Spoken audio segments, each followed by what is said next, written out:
متى بنرتدع؟ متى بنخاف من الله؟ متى بنتحرك؟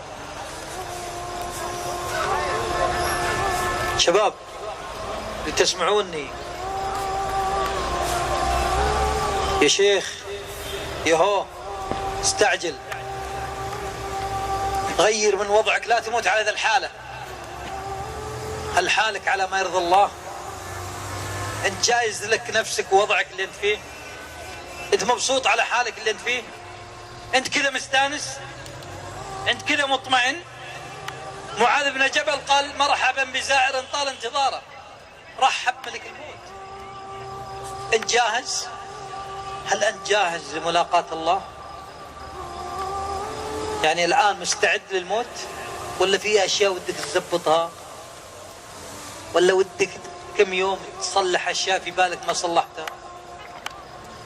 ولا ودك الموت يتأخر فترة لأن ودك تضبط أشياء ما ضبطتها؟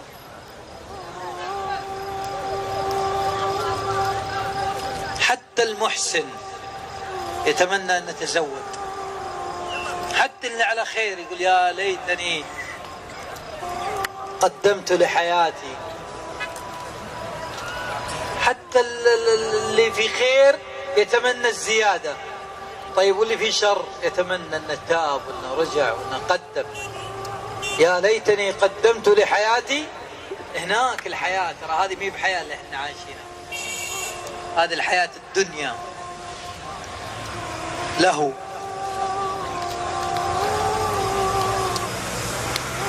غرور. الحياة الصحيحة هناك، الحياة الأبدية السرمدية. كم بتعيش؟ 20 40 60؟ طيب بعدين لك وقت محدد بتغادر، بتروح من الحياة. طيب ما ودك تستعد؟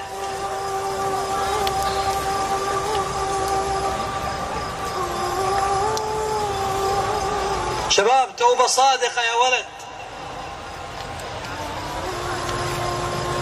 السيارات مليانة بالمعاصي، جيوبنا ومخابينا مليانة بالمعاصي، بيوتنا وغرفنا مليانة بالمعاصي، أجهزتنا وجوالاتنا ولابتوباتنا مليانة بالمعاصي، إيميلاتنا، حساباتنا، صفحاتنا مليانة بالمعاصي.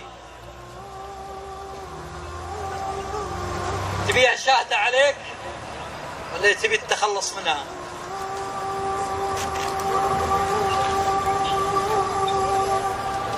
إذا من اللحظة هذه تخلص من الباطل، إقلاع عن الذنب، ندم على ما فات، تعزم أن لا تعود للمعصية وتكره أن تعود للمعصية، رد المظالم إلى أهلها، تحرر من قيود الخبز، تحرر واطلع من الوحل اللي انت فيه، غير واطلع من الحياة اللي انت قاعد تعيشها، ما هي حياة ولا فيها طعم. اخلص، بادر، قدم. ترك المعصية عمل تؤجر عليه. من هم بمعصية ولم يفعلها كتبت له حسنة.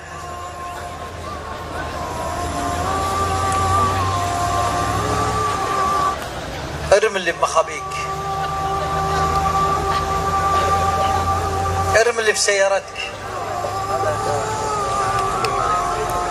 تخلص من الماضي كله، الصور، رسائل، علاقات، أرقام، مسميات، صور، بلاوي، كلها تخلص منها، احذفها، ديليت.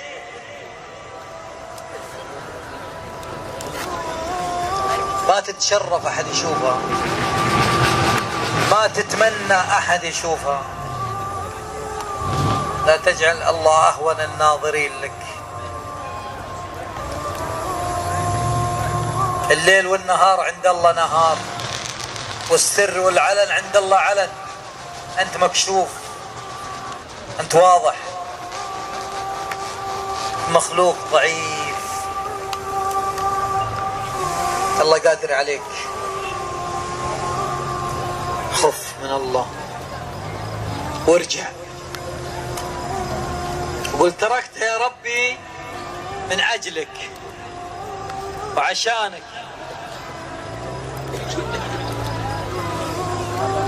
رغبة في رضاك وخوفا من عذابك.